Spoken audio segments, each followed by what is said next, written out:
Pronto. A gente está pensando nesses dias sobre a mensagem da cruz. A gente já viu que ela significa morte e também aliança, não é? Deus enviando o seu Filho para morrer por nós, para fazer uma aliança com a gente, um compromisso com a gente, que começa nesse mundo e dura para a eternidade. Eu gostaria de pensar um pouquinho com vocês agora cedo, como eu falei ontem à noite, sobre o fato dessa cruz ser a nossa cruz. A cruz minha, a cruz da minha esposa, a cruz do meu filho, a cruz da minha filha, a cruz de cada um de vocês. Essa cruz não era dele, é a nossa. Agora, o que significa dizer que aquela cruz é a nossa cruz? Por que muitas vezes Jesus Cristo diz que se você não tomar a cruz e não seguir, você não é dele? É isso que inclusive está atrás daquela camiseta branca. Acho que não tem ninguém com ela hoje cedo aqui, pelo menos, né? Hoje cedo eu não estou vendo ninguém com ela aqui. Que nós temos essa cruz do acampamento. Aí está aqui que o Silvio ganhou. Serviu, Silvio? Agora não tem que trocar, né? Tem que trocar, né? É um pouco grande, né? Então, se alguém quer vir após mim, negue a si mesmo, tome a sua cruz e siga-me. Então, por que Jesus disse que nós deveríamos tomar a nossa cruz? Que cruz é essa? Às vezes uma esposa pode falar, não, a cruz é o marido que eu tenho que carregar, né? Ou o marido falava a mesma coisa da esposa, né? Os filhos falarem dos pais, esses pais chatos, né? Essa cruz que a gente tem que carregar, aguentar esse pai até que a gente suma daqui de casa e viva a nossa vida. A cruz é os meus filhos, veja que essas pragas crescem, somem da minha vida, né? Cada um pensa numa coisa, né? Acha que cruz é isso, que cruz é uma doença, que cruz é alguma coisa ruim. Será que isso é a nossa cruz mesmo? Porque a cruz normalmente é o lugar da morte. Cruz significa morte, né? Significa lugar horrível, horrível de morte mesmo. Mas essa morte é a morte para o mundo, é a morte para as coisas desse mundo, para as coisas dessa terra, para as coisas que foram criadas e que, ao invés de serem usadas, né, usufruídas, elas são idolatradas, adoradas. Nós, como Paulo falou para os romanos, acabamos adorando a criatura ao invés do Criador. A gente elogia e admira a criatura mais do que o Criador. A gente não dá crédito nenhum para o Criador. Deus é o que menos recebe direitos autorais, né? Copyright na história.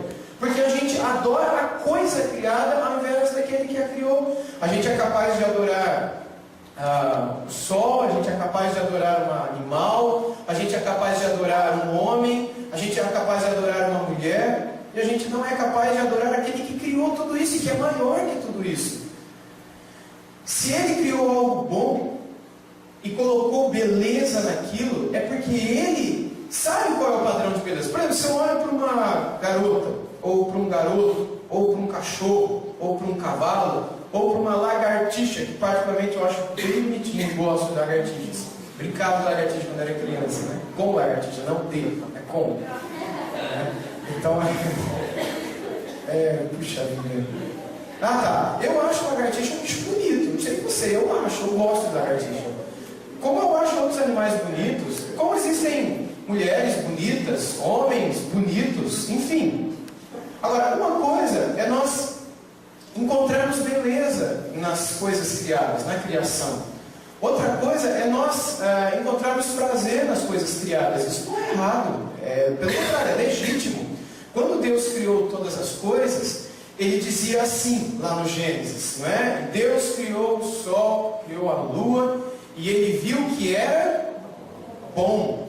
Aí Deus criou a terra, e dividiu a terra em parte de água e parte de terra seca, e Ele viu que era bom. Aí Ele criou seres viventes dentro da água, seres viventes no céu, seres viventes na terra, e viu que aquilo era bom. Agora, na língua hebraica, que é a língua que Moisés, que é o autor desse livro, inspirado por Deus, primeiramente escreveu, a palavra bom literalmente significa belo. Ali, a palavra bom tem mais a ver com beleza estética mesmo, beleza estética, do que com, ou não, isso é útil para alguma coisa. Porque às vezes a ideia de ser bom parece que essa mesa aqui é boa para segurar esse teclado. Então Deus viu o sol, mas é bom para iluminar, aquecer. Não, a palavra original ali é beleza.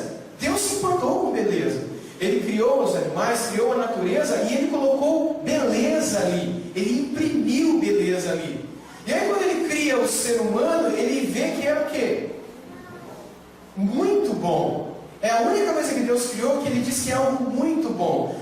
Por que Ele diz que é algo muito bom? Porque além de beleza estética, externa, isso nos dá a ideia de que Adão e Eva deviam ser muito bonitos, ao invés de ser muito homens da caverna, como a gente pensa. O fato a gente não sabe como é que eles eram, né? Isso também não importa. Mas a beleza deles vai além, porque a beleza deles não está apenas na carne, no exterior, mas também no interior. Porque eles foram criados no interior à imagem e semelhança de Deus. E pelo fato de eles terem sido criados à imagem e semelhança de Deus, a sua beleza ela é interna e externa. Gente, não é muito difícil, primeiro no tempo que a gente vive, de você ser uma pessoa bela externamente. Você pode fazer plástica no nariz, você pode plantar cabelo, você pode mudar a cor do seu olho, você pode emagrecer, você pode fazer uma academia, alguma coisa, você pode ficar bonito. Eu posso ficar bonito. Não, eu posso. Com muita oração, jejum para ficar magrinho, né? Implante e algumas outras coisas mais, algumas cirurgias.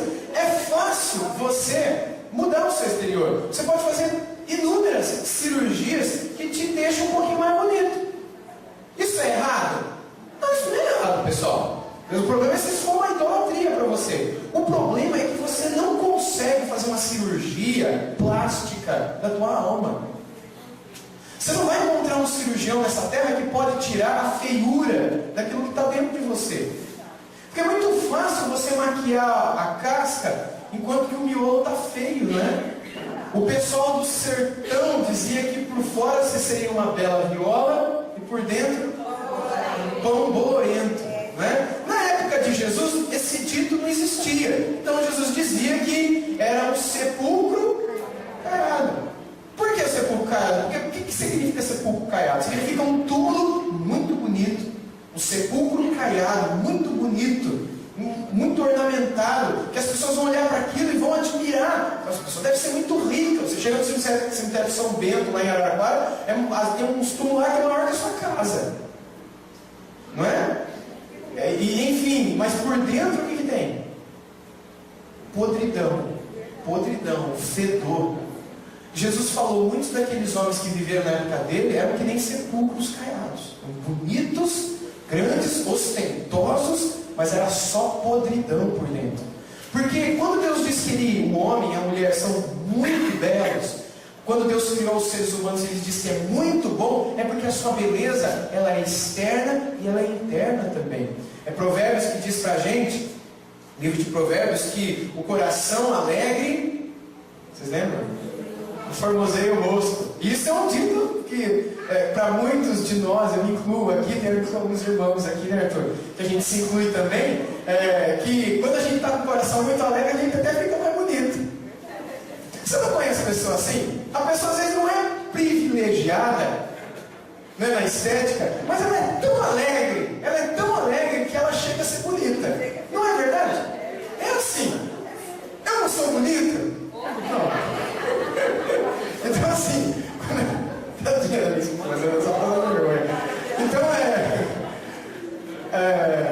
a minha esposa nem precisava ser muito alegre, né? Porque ela, né?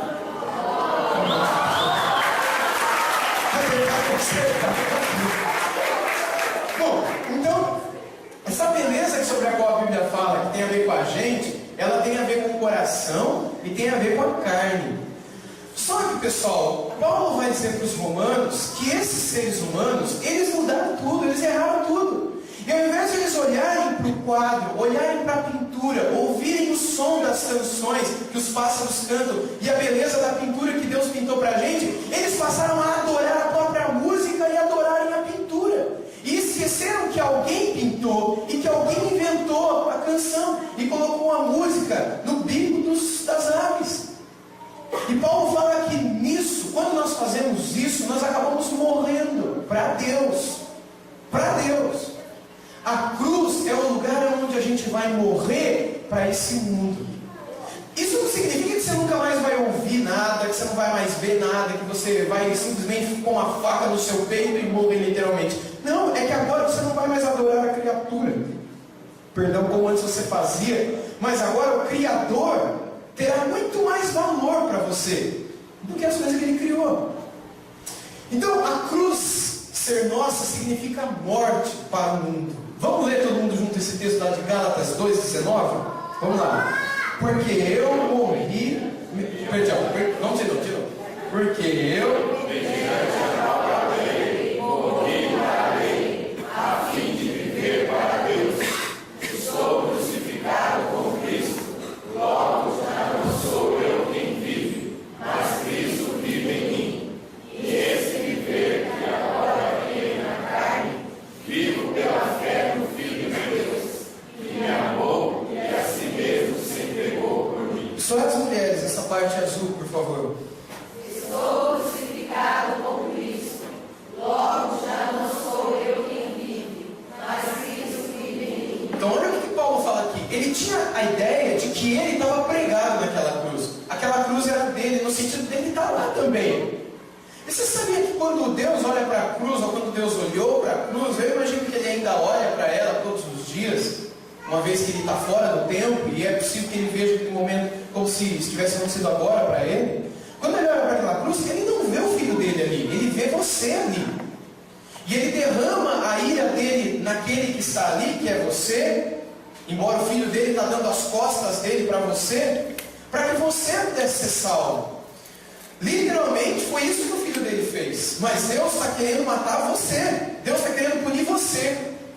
Na Segunda Guerra Mundial, um grupo de japoneses, eles foram presos por um dos países vizinhos ali, eu não lembro agora qual era. Não lembro se foi na Taiwan ou se foi numa daquelas regiões da China, vários mini países dentro da China, eu não lembro agora qual. Mas um grupo grande de japoneses, eles foram levados para um campo de concentração e de serviço forçado.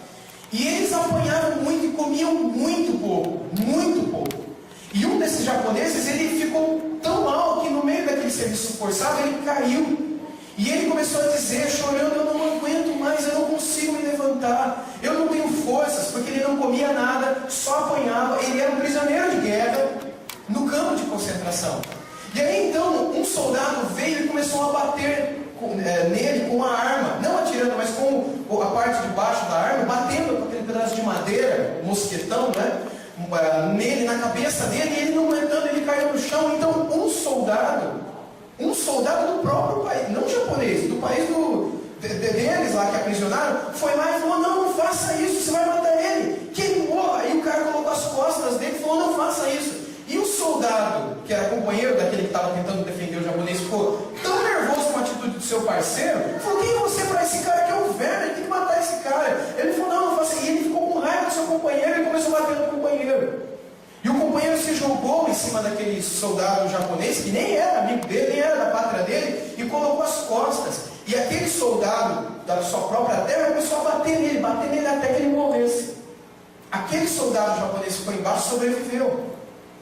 Depois que aquele soldado faleceu, aquele soldado da própria pátria daqueles que estavam aprisionando, tiraram o corpo dele, chegaram os generais, levaram todos para lá, e os próprios japoneses pegaram aquele pobre coitado que estava lá no chão, e que foi salvo por alguém que nem da sua terra era. Foi isso que Jesus Cristo fez por nós. Era para ser as nossas mãos, as nossas costas, mas Ele deu as costas dele. Mas quando Deus derrama sua ira sobre o pecado do homem, Ele vê você, é a você e a mim que Ele queria punir.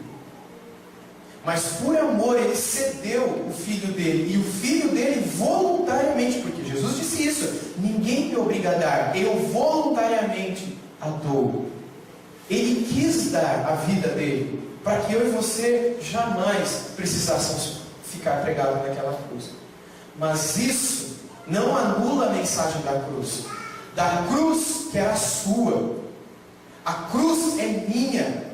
E se Deus, no momento, nos quis livrar daquela cruz, a gente não pode esquecer que Ele só nos livrou dos cravos, Ele só nos livrou da coroa de espinho, Ele só nos livrou daqueles instrumentos de tortura romanos. Mas nós também precisamos morrer. A gente também precisa ficar pregado. E é por isso que Paulo disse o que ele disse aqui: estou crucificado com Cristo. Você também deve estar crucificado ali.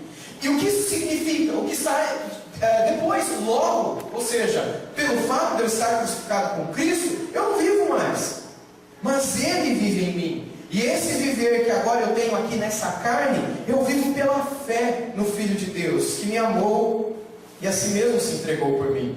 Veja o que Jesus disse lá em Mateus 16, 24. Irmãos, leiam aí, por favor. Homens, então vamos começar de novo. Irmãos, homens aí, por favor, vamos lá? Então disse Jesus a seus discípulos: se alguém quer vir após mim, a si mesmo se negue, tome a sua cruz e siga. Jesus está mandando você tomar a sua cruz. Jesus está mandando você pegar esses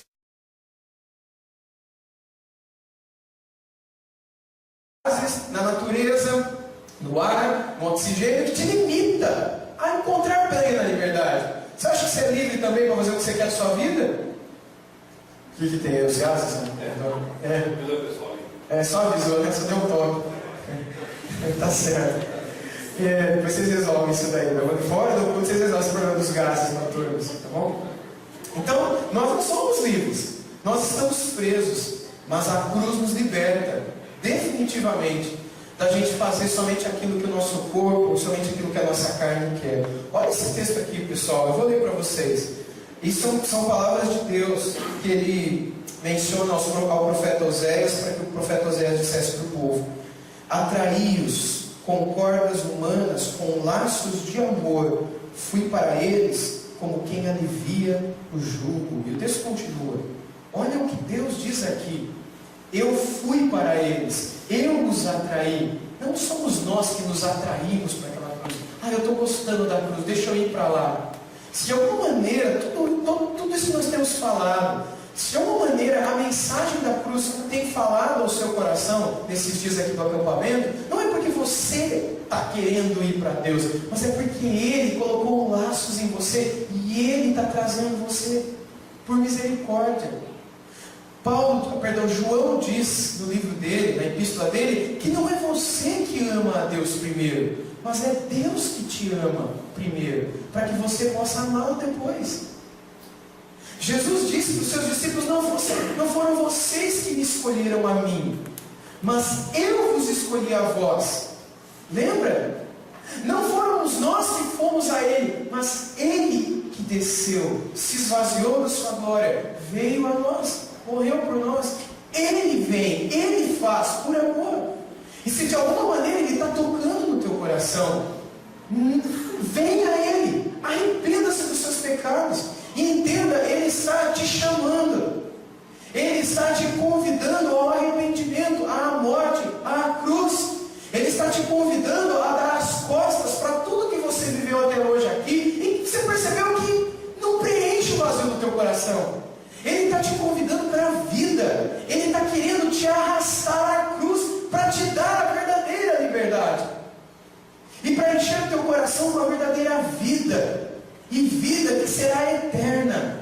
Ele está te convidando para abrir os teus olhos, para que Ele veja, os teus olhos vejam a luz do Evangelho, que tem o poder de transformar a vida de todo aquele que nele crê. Gente, de fato, Jesus não deveria ter morrido naquela cruz. Aquela cruz não era dele. Ele tomou o nosso lugar, Ele levou a nossa cruz, Ele assumiu o nosso lugar, Ele nos crucificou ali. A gente já está crucificado. Nós estamos crucificados também. A cruz, como alguém já disse no passado, ela é o ímã daqueles que Deus escolheu antes da fundação do mundo.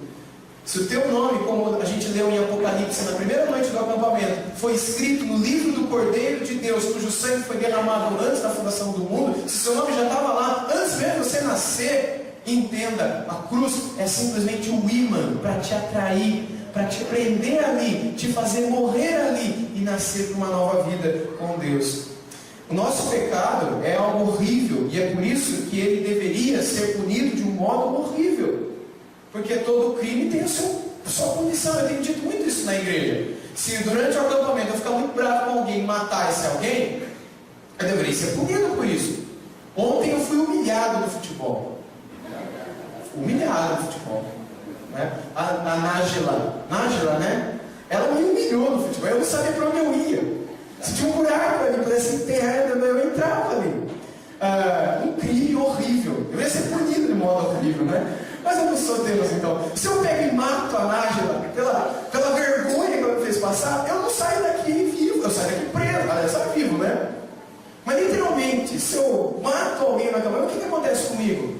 Não, vai vir a família dela, aqui no acampamento, justiça, querendo justiça, né? Vai pôr placas lá na frente da minha casa, né? Justiça, senão a gente mata os seus filhos também. Alguma coisa assim, né? Porque nós, quando a gente comete um crime, ou quando alguém comete um crime contra nós, o que acontece? A gente não quer justiça? Eu vou lá e mato o Marco. A Flávia não vai passar a mão na minha cabeça. Eu falo assim, não, está perdoado, fique em paz. Aí eu vou na casa do Alexandre e daí aí mato a Duda, filhinha deles. Eles falam, não, está perdoado, a fé vai ter morto, paz, né? Eu chego na casa do Richard e mato todo mundo lá. Não, está perdoado, é amor. É assim que vocês fazem? Ninguém faz assim. E olha que a gente nem sabe direito o que é justiça. Deus sabe o que é. E se Ele é perfeitamente justo e nós quebramos a sua lei, nós também teremos punição. Nós também devemos pagar pela lei que quebramos. Só que a gente não era capaz de suportar essa punição. Então Ele enviou o seu Filho para, de um modo horrível, pagar em nosso lugar. A cruz é horrível, porque os nossos pecados são horríveis. Toda vez que você ler, assistir, pensar na história da cruz e passar pela tua cabeça a ideia, nossa, mas precisava ser desse jeito, lembra que aquela cruz é tão horrível, porque aquilo que você tem aí dentro de você é horrível. Às vezes você olha para um menino, para uma menina, e nossa, é tão bonitinho o anjinho, olha para o Filipão, né? Cadê o Filipão aqui, né? Nossa, é tão, né? Enfim, né? Tantos correios elegantes. Fala, nossa, como é que você pode falar que dentro desse cara tem um monstro ali dentro escondido? Aí você olha para uma menina e fala, nossa, ela é um anjo, né? Mas por dentro é um demônio. Para Deus, aquilo que está dentro de você é o que vale.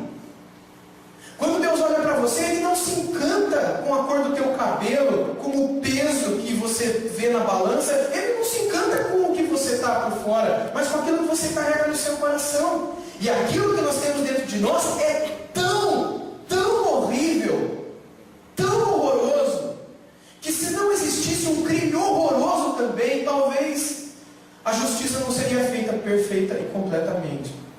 A cruz é horrível porque aquilo que você tem dentro de você é horrível, os nossos pecados são horríveis. Um irmão escreveu num livro isso, a cruz revela a gravidade do nosso pecado. Se a cruz é grave, é porque aquilo que há dentro de você é grave também. O que enviou Jesus para a cruz não foi a traição de Judas, eu quero concluir com isso. Não foi o ódio dos judeus, não foi a covardia do Pilatos, mas foi a nossa cobiça que mandou ele para lá, foi a nossa ganância, foram os nossos pecados. Nós deveríamos sofrer, nós deveríamos ser crucificados e presos ali, não ele. Não deveria ter sido as costas dele, não deveria ter sido as mãos, a cabeça, os pés, o peito, não deveria ter sido o corpo dele, mas os nossos. E se ele tomou e levou a nossa cruz, então nós precisamos morrer com ele. Nós precisamos morrer com ele. Por isso nós precisamos ter consciência de que também estamos pregados naquela cruz, de que também morremos com Jesus. Morremos para as coisas desse mundo e morremos com esse mundo. Você já foi atraído, arrastado e preso naquela cruz? Se Ele tomou e levou a nossa cruz, se Ele se dispôs a tomar e levar a sua cruz, então nós precisamos morrer com Ele também. Você precisa morrer com Ele também se você quer ter vida, agora e vida eterna. Nós precisamos ter consciência de que Ele foi pregado ali por nossa causa, por amor a nós. Aquela deve ser a nossa cruz. Não uma cruz que você carrega no peito, não uma cruz que você carrega na camiseta, não uma cruz que você carrega no pulso, ou seja lá onde for, numa tatuagem, mas é uma cruz que você carrega na sua alma, que está dentro de você, e que lembra os seus olhos que você não deve mais adorar a criatura, mas o Criador é melhor, que lembra os teus impulsos sexuais, que o Criador é melhor do que aquilo que o teu corpo está querendo. Enquanto a cruz não estiver gravada, impressa na tua alma, no teu coração, você não conhece a Deus ainda. Você não pode dizer com Paulo: estou crucificado com Cristo, logo não vivo mais eu, mas Ele vive em mim. E esse viver que agora eu tenho na carne, eu vivo pela fé no Filho de Deus que me amou e morreu por mim. Essa é a sua cruz. E nós somos arrastados a ela quando nos arrependemos e decidimos morrer para as coisas desse mundo. Eu quero deixar vocês pensando um pouquinho nisso agora. Eu quero convidar você a fechar seu olho, baixar sua cabeça. Pedir que ninguém conversasse, mas todo mundo pensasse em si. Não pensa em quem está do teu lado, quem está na frente, atrás. Pensa em você. Qual é a ligação que você tem com essa cruz? Ela já está impressa dentro de você? Você também já morreu para esse mundo, ou você ainda continua adorando a criatura mais do que o Criador? Fale com Deus nesses momentos de silêncio agora.